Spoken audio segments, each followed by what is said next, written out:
जय गुरुदेव. नाशिवंत संसारी सुख, अत्यानंदे मानी मूर्ख, क्रोधे करी सदा रखरख, तोची बद्ध जाणीजे. या ओवीतून संत शिरोमणी मन्मथ माऊली जीवाचं बंधन आणि संसाराचं स्वरूप सांगत आहेत. नाशिवंत म्हणजे ज्याचा अंत निश्चित आहे त्याला नाशिवंत म्हणतात. आणि संसार जो प्रतिक्षण बदलतो, क्षणाक्षणाला बदलतो आणि एका दिवशी संपतो, त्याला संसार म्हणतात. अशा संसारामध्ये जो सुख मानतो, सुख शोधतो, तो मूर्ख आहे म्हणतात.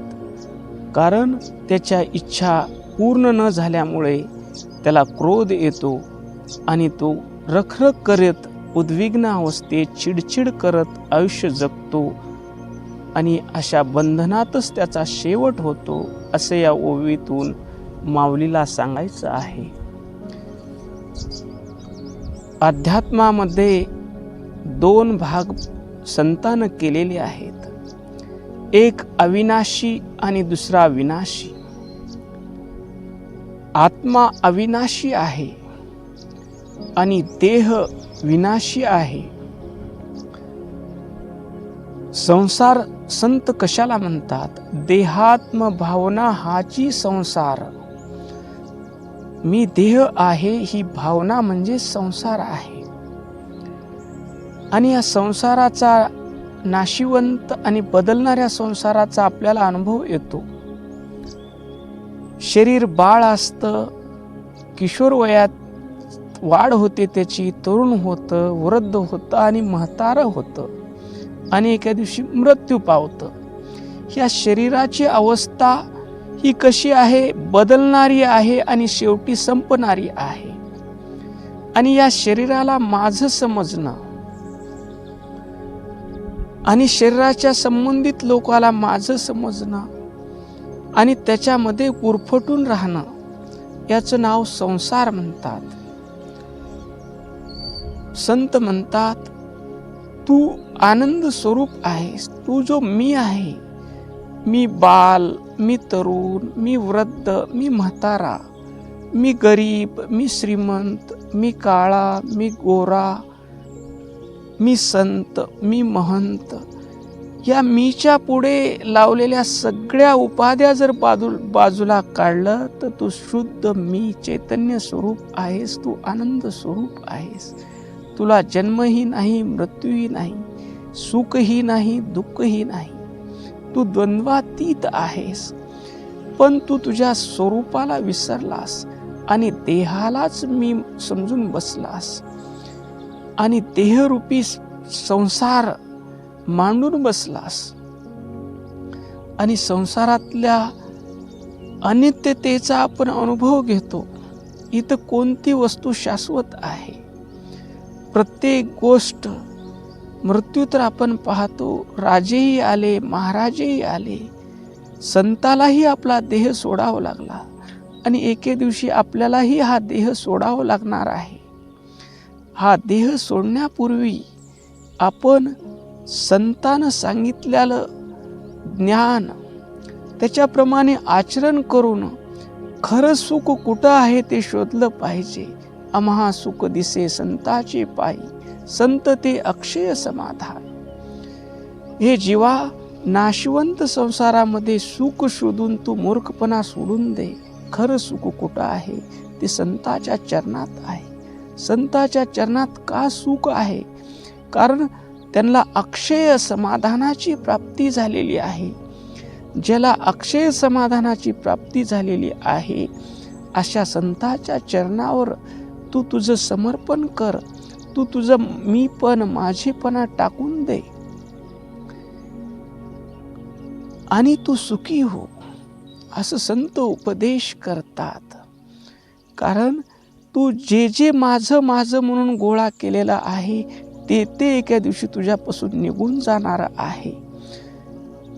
निघून जाणारं का न निघून जाणारं काय आहे? शिवदास म्हणे अविनाश एक कैलास नायक स्वामी माझा. अविनाशी वस्तू म्हणजे आपल्या हृदयात राहणारा परमात्मा आहे. त्याला तू जाणून घे आणि विवेक कर, विचार कर, नित्य काय आहे, अनित्य काय आहे, याचा विचार केल्यानंतर तुला ज्यावेळेस सत्य सापडेल त्यावेळेस तुझं माझे पण विशाल होईल. हा देह चालवणारा परमात्माच आहे आणि सर्व विश्व चालवणारा परमात्मा आहे. तो आणि मी एकच आहे असा ज्या दिवशी तुझा भाव होईल त्या दिवशी तू म्हणशील अवघाची संसार सुखाचा करीन, आनंदे भरीन तिन्ही लोक. मी आनंद रूप आहे. इथला प्रत्येक जीव ही आनंद स्वरूप आहे. तो अज्ञानानं स्वतःला विसरलेला आहे. मी त्याला ज्ञान देईन, त्याच्या ज्ञानाची जाणीव करून देईन आणि त्याला सुखी करीन असं संत म्हणतात. कारण त्यांची भावना माणसात त्यांना त्या शरीर दुष्ट वाटत नाही, त्या माणसातली वृत्ती दुष्ट दिसते. खळाची व्यंकटी सांडो, ज्यांचं मन खळखळणारं आहे, ज्या मनाचा दुष्टपणा आहे तो सांडला पाहिजे. तया सत्कर्मी रती वाढो, त्याला चांगल्या कर्मामध्ये आवड निर्माण झाली पाहिजे. भूता परस्परे पडो मैत्र जीवाचे, आणि प्रत्येक प्राणी मात्राबद्दल मैत्र म्हणजे प्रेमाचा भाव जागृत झाला पाहिजे. अंतकरणातला द्वेष निघून गेला पाहिजे. असा ज्यावेळेस आपण संताच्या चरणी नतमस्तक होऊ, शरण जाऊ, त्या दिवशी आपला अहंकार निघून जाईल आणि आपल्याला हे विश्व रूपी संसार परमात्मा स्वरूपच दिसेल आणि आपला मनातला द्वेषभाव निघून अंतकरण निर्मळ होईल आणि आपण म्हणू लागू सर्व सुखाचा हो सुकाळ, दुःख दारिद्र्य छळ नष्ट हो सकळ मनोमालिन्यही. वाढो लोकी सदाचार, सद्विद्येचा भडीमार, हो सर्वत्र साचार, हाची प्रसाद आवडे. हे माझे पण संत विशाल करतात. या सर्व देहात राहणारा मीच आहे, मीच विश्वरूप आहे. विश्वची माझे घर, ऐशी मती जयाची स्थिर, किंबहुना चराचर आपणची झाला. चराचरात असलेलं चैतन्य मीच आहे असा ज्याचा दृढ भाव होतो तो हे विश्व वेगळे आहे आणि मी वेगळा आहे असे समजत नाही.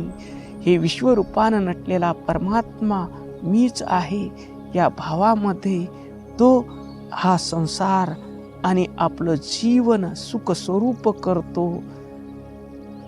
आपल्यालाही असा या नाशिवंत संसारातून बाहेर निघायचं असेल आणि अत्यानंदी अवस्था प्राप्त करायचं असेल तर अक्षय सुखाचा लागलाशे ध्यास, म्हणून पायास शरण आलो.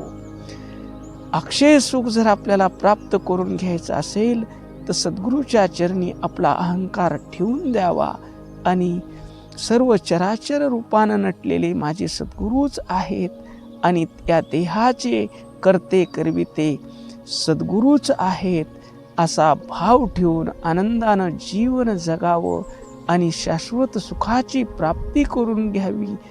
हाच आपल्याला बंधनातून मुक्ती आणि अज्ञानातून ज्ञान प्राप्त करून घेण्याचा संतानं दाखवलेला मार्ग आहे. ओम शांती शांती शांती.